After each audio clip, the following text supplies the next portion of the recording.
survei apakah rekonstruksi.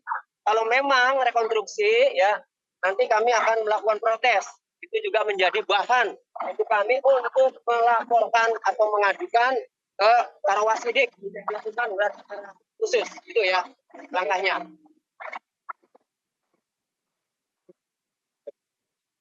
Ya, kalau ini rekonstruksi, maka ada SOP yang dilanggar karena tadi KUHP itu mengatur bahwa setiap pemeriksaan tersangka yang ancamannya di atas 4 tahun itu harus didampingi penasihat hukum. Makanya sering kan pengacara ditunjuk oleh penyidik dari Polresan itu karena memenuhi aturan itu. Oke, Pak.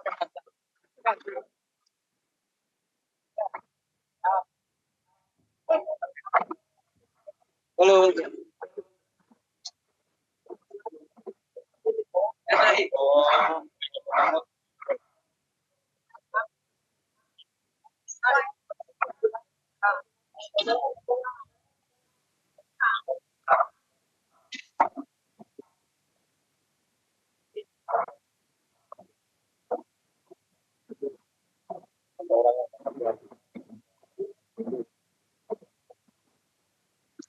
Baik, kita akan kembali mengetahui bagaimana perkembangan terkini dari lokasi prarekonstruksi kasus pembunuhan Vina dan Eki. Kita akan kembali menghubungi kontributor Metro TV, Faisal Nuratman. Faisal, bagaimana perkembangan terbaru dari prarekonstruksi di lokasi saat ini? Ya, Fitri, saya sekarang masih berada di lokasi, ya, tepatnya di flyover Talun sendiri. Namun tadi sempat ada protes dari pihak kuasa hukum dari Peggy Setiawan yang memprotes bahwa rekonstruksi tersebut ingin menanyakan apakah hari ini pihak penyidik melakukan rekonstruksi ataupun prarekonstruksi ataupun survei.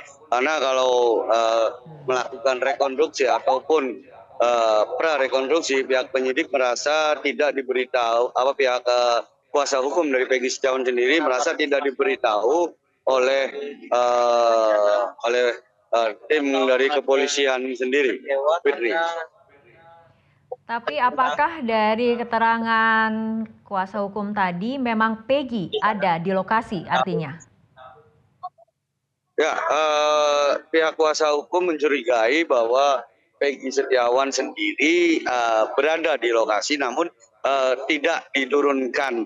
Peggy Setiawan sendiri juga berada di dalam sebuah mobil berwarna silver, karena dari tadi pihak kepolisian menjaga ketat mobil tersebut dan sempat beberapa kali pihak kepolisian melakukan komunikasi dengan penumpang yang berada di dalam mobil tersebut.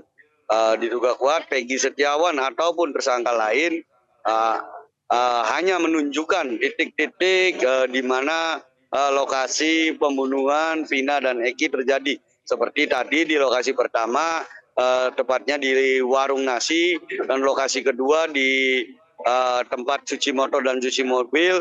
Nah, setelah itu berhenti di lokasi ketiga, yaitu di flyover Talun sendiri, yang tempat terjadinya penemuan mayat. Lalu dan sampai saat ini belum ada keterangan pasti dari pihak kepolisian apakah akan bergeser kembali ataupun masih tetap berada di sini, Fitri. Oke, untuk durasi ataupun waktu prarekonstruksi di lokasi flyover Talun ini sepertinya memakan waktu yang lebih lama dibandingkan dengan prarekonstruksi di tempat cuci motor dan juga warung nasi. Apakah memang ada keterangan-keterangan ataupun reka ulang yang memang harus lebih banyak ataupun lebih detail diambil oleh pihak kepolisian? Ya, Fitri bisa dijelaskan karena di tempat lokasi ini awal mula dari kejadian tersebut, yaitu awal mula dari penemuan dari kedua jenazah Eki dan Fitri, tepatnya di sini, dan terjadinya penganiayaan juga di jalan raya ini, tepatnya di atas flyover Talun. Fitri. Oke, tadi pada saat kuasa hukum sempat melayangkan protes seperti itu. Apakah kemudian ada respon dari pihak kepolisian?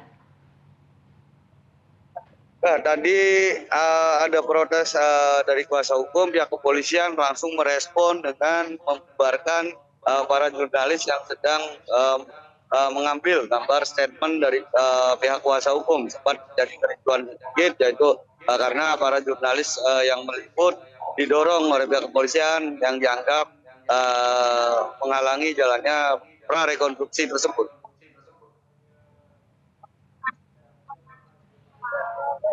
Baik, tadi kan sebetulnya rencana awal dari prarekonstruksi dilakukan sekitar pukul 17.30 ataupun pukul 18 waktu Indonesia Barat, tapi kemudian baru dimulai beberapa jam kemudian, artinya mengalami keterlambatan. Apakah ada informasi apa kemudian pertimbangan ataupun yang menyebabkan prarekonstruksi terlambat dari jadwal awal? Ya,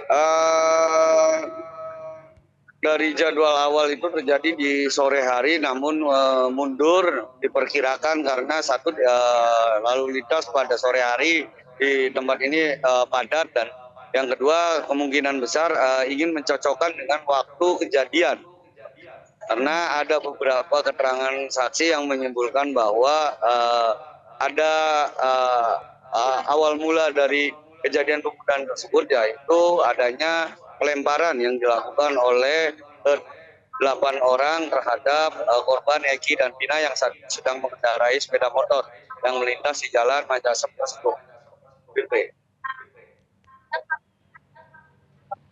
Baik, ketika kemudian prarekonstruksi ini digelar, mungkin bisa Anda jelaskan juga mengenai bagaimana kemudian dampaknya terhadap lalu lintas di sana, karena apabila kita lihat dari tayangan ini juga sempat ataupun cukup menimbulkan kemacetan. Ya, Fitri, bisa saya gambarkan untuk lajur dari arah Kabupaten Cirebon, Kota Cirebon ditutup total dan disterilisasi oleh pihak kepolisian. Pihak kepolisian menggunakan satu lajur untuk 2 arah, yaitu dari arah sumber dan arah dan terjadi hambatan di jalan raya tersebut dan mengular sampai dengan sekitar 1 kilometer. Oke, sampai kapan proses prarekonstruksi ini akan dilakukan, Faisal? Belum ada keterangan resmi dari pihak kepolisian sampai kapan prarekonstruksi tersebut akan dilakukan. Namun sejauh ini pihak kepolisian masih terus berkoordinasi dan berkomunikasi dengan penumpang yang diduga kuat adalah Peggy Setiawan ataupun pelaku lain di dalam mobil tersebut. Oke, apakah ada potensi prarekonstruksi ini akan berpindah ke lokasi kejadian ataupun tempat kejadian perkara?